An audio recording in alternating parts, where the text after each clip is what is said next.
Hello students, हमारे YouTube channel में आपका हार्दिक स्वागत है। आज हम लोग सीखने वाले हैं कि घरों में आने वाले बिजली बिल का किस प्रकार से हम लोग कैलकुलेशन करते हैं। ठीक है, तो हमारा एक सवाल है, देखिए 200 वाट अनुमतांक का कोई विद्युत अवयव। ठीक है, जैसे घरों में हम लोग विभिन्न प्रकार के विद्युत अवयव या साधित्र इस्तेमाल करते हैं। इलेक्ट्रिक से चलने वाले सामान इस्तेमाल करते हैं, चाहे वो विद्युत बल्ब हो, चाहे वो रेफ्रिजरेटर यानी फ्रिज हो, चाहे हीटर हो, कूलर हो, गीजर हो, या फिर कोई अन्य सामान जो कि बिजली से संचालित हो रही हो।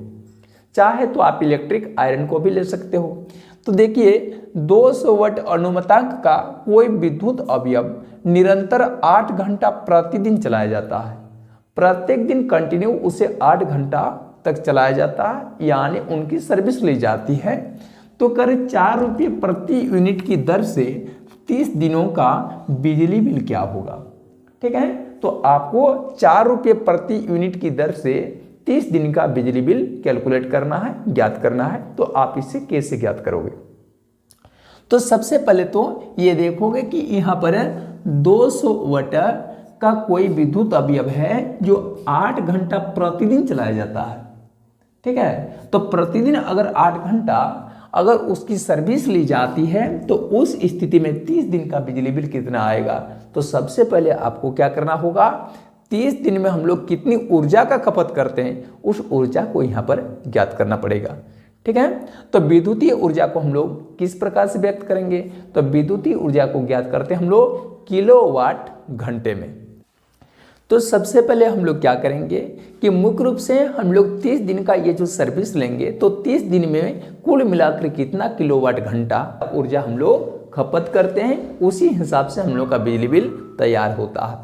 ठीक है, तो ध्यान दोगे यहाँ पर 200 वाट का वह विद्युत उक्ति है। तो यहाँ ध्यान दोगे 200 वाट की वह विद्युतीय युक्ति है, इसलिए क्या लिखोगे, 200 वाट की विद्युत अवयव द्वारा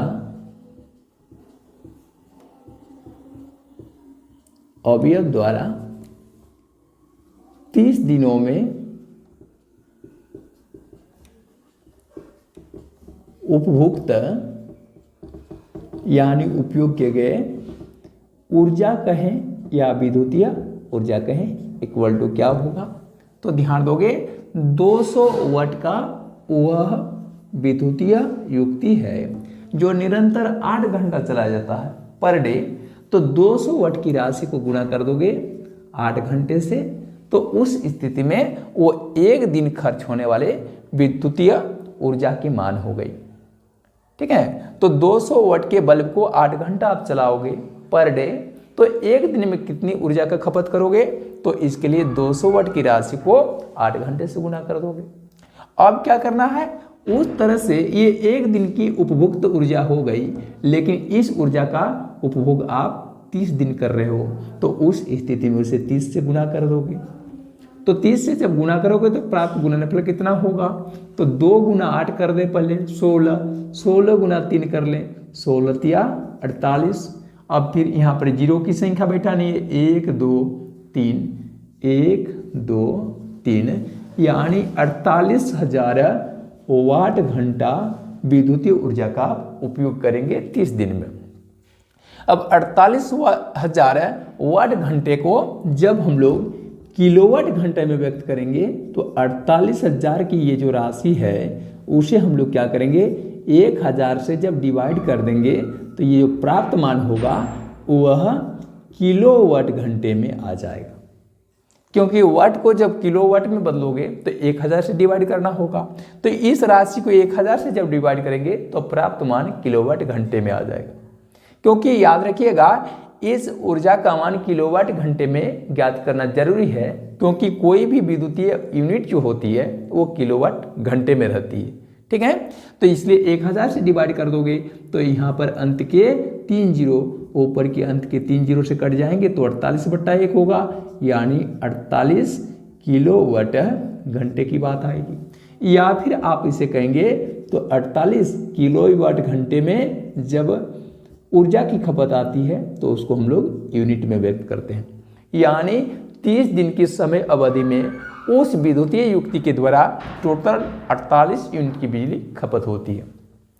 अब देखिए 48 यूनिट की बिजली जब खपत होगी तो 48 यूनिट का बिजली बिल देना पड़ेगा। तो इसमें कह रहे हैं 4 रुपये प्रति यूनिट की दर से 30 दिनों का बिजली बिल क्या होगा। तो इसे आप लोग एक नियम से यहाँ लिखेंगे, क्योंकि 1 यूनिट उपभुक्त 1 यूनिट उपभुक्त ऊर्जा का बिल कितना है, 4 रुपये है। तो 1 यूनिट उपभुक्त ऊर्जा का बिल या मूल्य कह सकते हो 4 रुपया है, इसलिए 48 यूनिट उपभुक्त ऊर्जा का बिल कितना हो जाएगा, 4 रुपये की राशि जो होगी वह गुना हो जाएगी कितने से, 48 से।